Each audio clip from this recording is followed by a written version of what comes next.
Pendeta ini berapi-api menjawab saudara Muslim. Menolak Yesus sebagai Tuhan, sanksinya mampus. Mari kita saksikan video berikut ini. Nama saya Ahmad Junullah.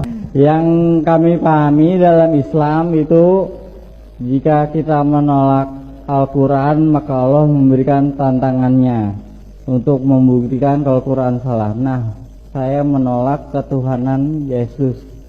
Bagaimana Yesus menantang saya untuk membuktikan kalau dia Tuhan? Kalau menolak Al-Quran ada sanksinya. Apakah Anda pikir menolak Yesus enggak ada sanksinya? Sanksinya mampus.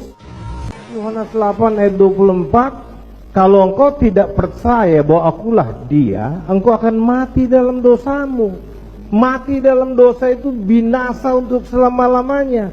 Yesus berkata lagi, kalau kau tidak percaya akan apa yang kusampaikan, tidak percaya bahwa akulah Mesias, anak Allah yang hidup, maka firmankulah yang menjadi hakimmu. Jadi Alkitab, seluruh kesaksian Alkitab, perjanjian lama dan perjanjian baru, itulah hakim. Siapa yang menolak Alkitab, ya, apalagi mau menggantikan Alkitab yang mengatakan bahwa Alkitab ini dipalsukan, pertanyaan saya, mana aslinya? Halo? Kalau Alkitab katanya sudah dipalsukan, tunjukkan aslinya dong. Tapi saya setuju, Alkitab sudah dipalsukan. Saya tahu yang palsunya itu apa? Adalah kitab yang tidak mengaku bahwa Yesus datang sebagai manusia, Dia yang adalah Allah yang datang sebagai juru selamat, dan yang tidak mau mengaku, itu palsunya. Saudara, ada seorang yang bernama Ahmad Abdullah bertanya kepada seorang pendeta di dalam sebuah dialog antara Islam dengan Kristen. Saudara kita Ahmad Abdullah berkata begini, yang mereka pahami di dalam Islam, menolak Al-Quran, Allah memberikan tantangan untuk membuktikan Al-Quran salah. Ahmad Abdullah pun melanjutkan, saya menolak ketuhanan Yesus. Bagaimana Yesus menantang saya untuk membuktikan kalau dia Tuhan? Fakta mengenai ketuhanan dan keilahian Yesus kita bisa temukan secara eksplisit, jelas, terang benderang di dalam Alkitab. Salah satu ayat yang sangat populer dan terkenal, Yohanes 13 ayat 13. Engkau menyebut aku guru dan Tuhan. Katamu itu tepat, sebab memang akulah guru dan Tuhan. Yesus mengaku dirinya sebagai Tuhan. Saya lebih yakin dengan perkataan Yesus dibanding dengan siapapun. Saya lebih yakin kesaksian dari para rasul atau para murid yang selama 3,5 tahun ada bersama dengan Yesus, dibanding dengan penolakan-penolakan yang picik, dangkal, dan miskin dari manusia-manusia di akhir zaman. Saudara dikasihi Tuhan, dalam konteks ini saya sangat setuju dengan berapi-apinya sang pendeta ini memberikan jawaban. Menolak Al-Quran ada sanksinya.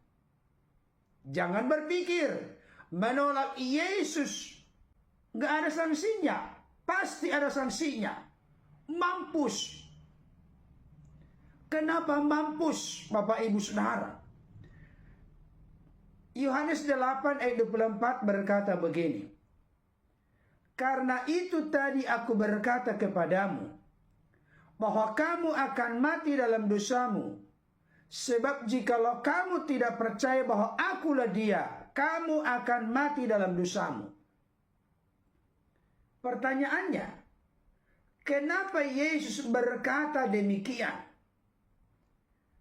Karena masalah terbesar manusia sejak Adam dan Hawa adalah kejatuhan ke dalam dosa.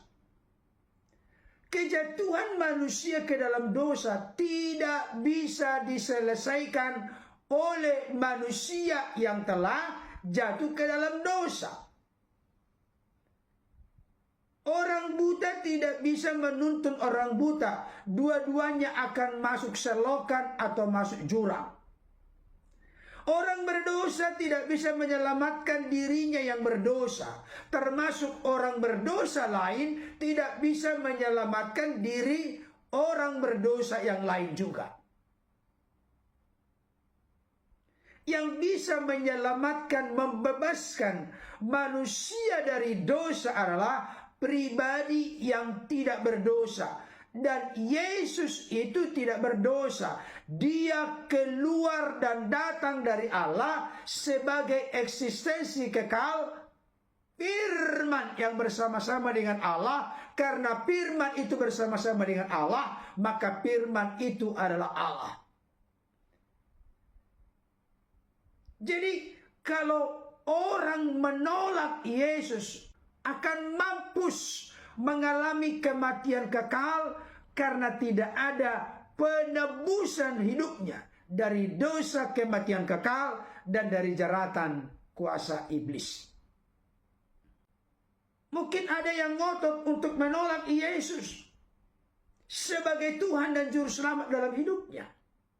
Saya ingin tegaskan kembali apa yang dikatakan oleh hambanya sang pendeta tadi, itu dikutip dari Yohanes 12 ayat 48. Barang siapa menolak aku dan tidak menerima perkataanku, ia sudah ada hakimnya, yaitu firman yang telah kukatakan, itulah yang akan menjadi hakimnya pada akhir zaman. Setiap perkataan Yesus, sabda Yesus, firman Yesus, itulah yang menjadi hakim bagi siapapun yang menolak dia dan menolak perkataannya. Dan tidak akan bisa berkelit, apalagi kita tahu bersama Yesus di akhir zaman datang sebagai hakim yang adil untuk menghakimi orang-orang yang hidup maupun orang-orang yang mati. Kenapa ikut orang-orang mati? Karena ada masa dan waktunya orang-orang mati akan dibangkitkan, dimintai pertanggungjawaban. Kenapa kamu masuk neraka?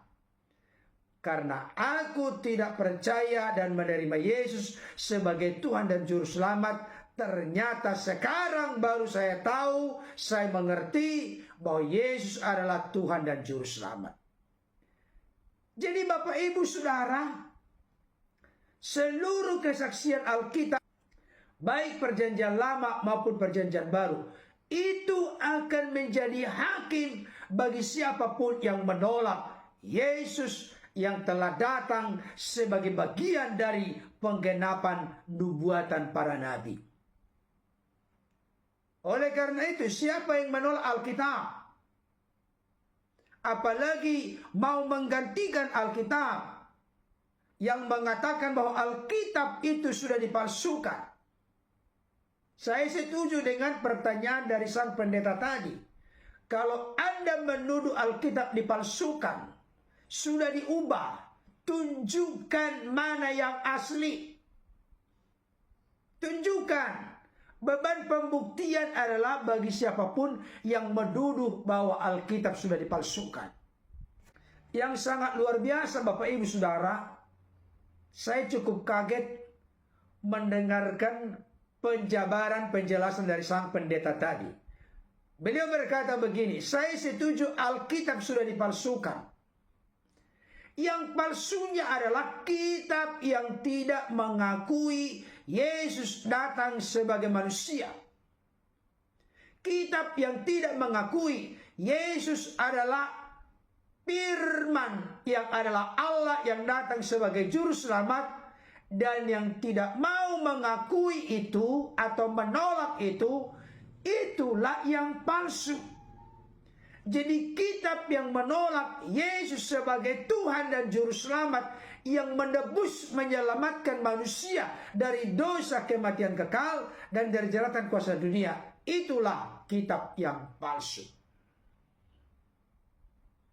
Saudara dikasihi Tuhan, saya mau katakan pada kesempatan ini, selagi masih ada peluang, selagi masih ada waktu, selagi masih ada kesempatan, jangan keraskan hatimu.